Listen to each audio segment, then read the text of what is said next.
बोलिए गोविंद भगवान की जय। सनातन धर्म की जय।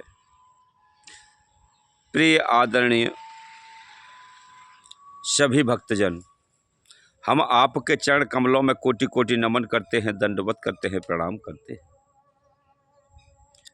एक बार की बात है कि भगवान कन्हैया के पूज्य पिताश्री नंद बाबा यमुना स्नान के लिए गए और वहाँ पर जैसे ही यमुना नदी में गोता लगाया तो उधर क्या होता है कि वरुण देवता के जो पार्षद होते हैं, उनके गण होते हैं, उन्हें पकड़ करके वरुण लोक को ले गए और वहाँ ले जाने के बाद उन्हें बंदी बना करके डाल दिया। इस बात का उन्हें जरा सा भी मालूम नहीं था कि ये भगवान के पूज्य पिताजी हैं। अब मेरे प्रिय सज्जनों, जब नंद बाबा को बंदी बना करके डाल लिया तो गोकुल में हाहाकार मच गया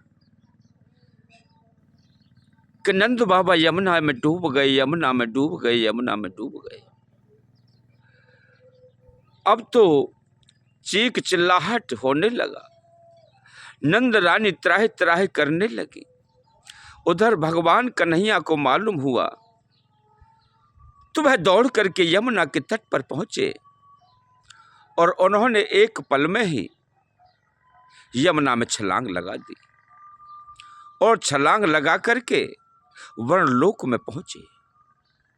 तो जैसे ही कन्हैया के मनमोहक स्वरूप को देखा तो वहां सभी जितने भी दरबारी थे नतमस्तक होकर के कन्हैया के चरणों में गिर पड़े।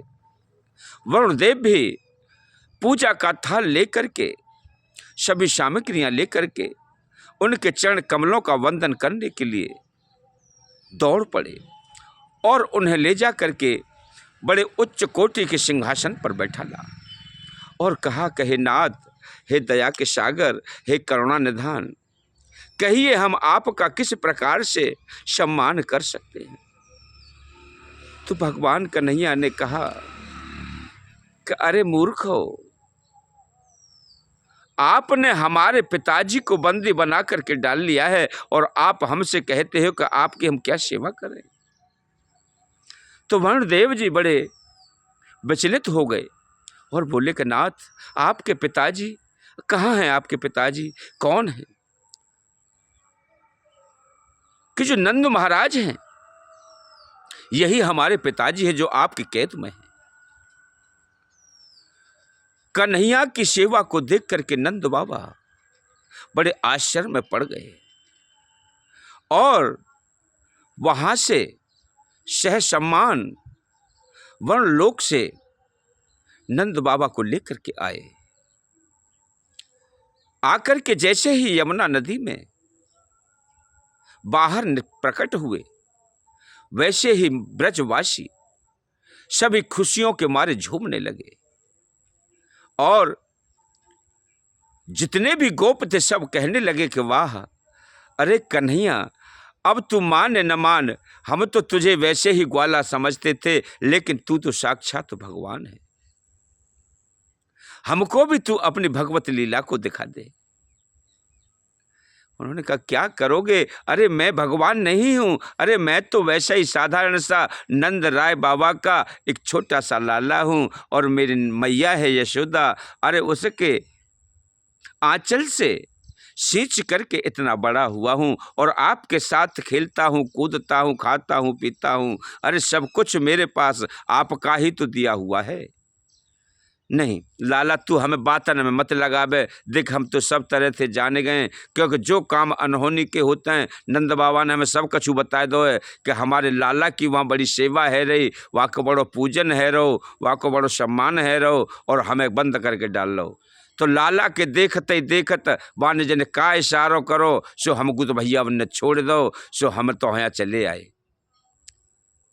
तो हम चाहते हैं कि तुम हमें अपने धाम का दर्शन करा दो। इसी प्रकार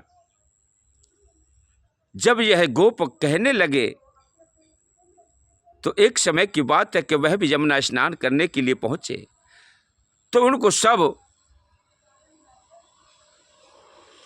ग्वालों को, ब्रजवासियों को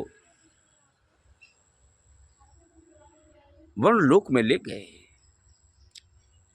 और वहां पर सभी देवताओं की तरह विराजमान होने लगे। अब वहां कोई किसी की भाषा को तो जानता नहीं, जो ब्रज में भाषा बोली जाती है उस भाषा को तो जानता नहीं। अब एक दूसरे की तरफ मुंह बन करके देखते रहते हैं कि ये क्या हो रहा है, ये क्या कह रहा है। उनकी समझ में कुछ नहीं आता। जब भगवान कन्हैया इस लीला को कर रहे थे तो वहां से लौट करके गोप कुमार जब आए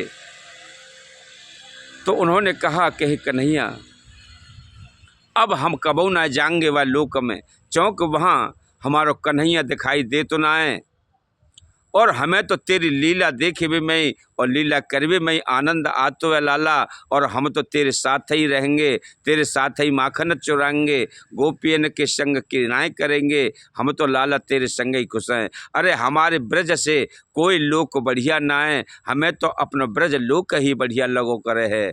ए लाला, हम तो तू को भगवान समझो करे है, लेकिन तू तो नंद बाबा को छोरा है रे। अरे तोते हम बहुत सारी बातों करे हैं और तू हमारे संग खेलो करे है।